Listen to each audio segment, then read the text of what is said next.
गेल्या काही दिवसापासून आपल्याकडे सकाळच्या वेळेला लॅपटॉप आणि मोबाईल चोरीचे प्रकार वाढलेले होते, तसेच काही चेन स्नॅचिंगच्या घटना वाढलेल्या होत्या। त्या अनुषंगाने माननीय पोलीस आयुक्त विनय कुमार चौबे सरांनी ज्याप्रमाणे इव्हनिंग पेट्रोलिंग प्रभावीपणे सुरू केलेला होता आणि व्हिजिबिलिटी वाढवलेली होती, त्याचप्रमाणे मॉर्निंगला देखील गुन्ह्यामध्ये अशा प्रकारचे घटना होऊ नये यासाठी मॉर्निंगला देखील सर्व पोलीस स्टेशनला पेट्रोलिंग करण्याच्या सूचना दिलेल्या होत्या। त्या अनुषंगाने वाकड पोलीस स्टेशनचे डीबीच्या अधिकाऱ्यांनी अंमलदार हे मॉर्निंग पेट्रोलिंग करत असताना काही दिवसापूर्वी वाकड परिसरामध्ये ज्या चोरीच्या घटना घडलेल्या होत्या, ज्याच्यामध्ये लॅपटॉप मोबाईल गेलेले होते, तर अशा इसमांचे काही फुटेज आम्हाला प्राप्त झालेले होते।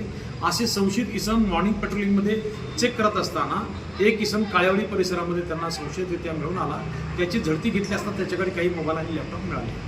हे मिळाल्याच्या नंतर संबंधित इसम हा तमिळ लँग्वेज बोलत असल्यामुळे तर संबंधित इसमाकडे पुढे अधिक चौकशी करून आणि आमच्याकडे एक अंमलदार ज्यांना ही भाषा येत होती त्याच्या मार्फतीने चौकशी केली असता इतरही काही इसम हे मोशी परिसरामध्ये राहत असून त्यांनी संपूर्ण पिंपरी चिंचवड आयुक्तालयामध्ये वेगवेगळ्या भागामध्ये चोरी केल्या असल्याचं आम्हाला निष्पन्न झालं।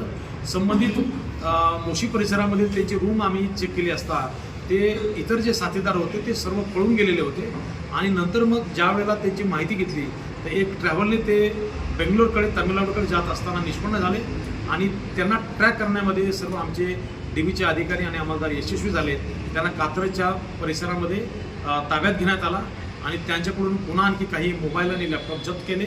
उरलेले मोबाईल लॅपटॉप त्यांनी तामिळनाडूमध्ये पुढे पाठवलेले होते, तामिळनाडूला टीम पाठवून ते देखील मोबाईल आणि लॅपटॉप जप्त करण्यात आलेले आहेत। अशा तऱ्हेने डीबीच्या अधिकाऱ्यांनी आणि सर्व माझे अंमलदार यांनी एकूण 60 मोबाईल आणि 14 लॅपटॉप हे या गुन्ह्यामध्ये जप्त केलेलं असून एकूण 23 गुन्हे ओपन करण्यामध्ये या डीबी टीमला यश आलेलं आहे। 14,30,000 रुपयाचा हा मुद्देमाल यांनी रिकव्हर केलेला असून 23 गुन्ह्यामध्ये वाकडचे 11 गुन्हे, त्याच्यानंतर निगडीचे 3 गुन्हे, चाकणचे 2 गुन्हे, चिंचवडचे 2 गुन्हे, चिखलीचे 3, भोसरी आणि भोसरी एमआयडीसी 1 अशा प्रकारे जवळपास 23 अशा प्रकारचे चोरीचे गुन्हे उघड करण्यामध्ये वाकड पोलीस स्टेशनची टीम यशस्वी झालेली आहे।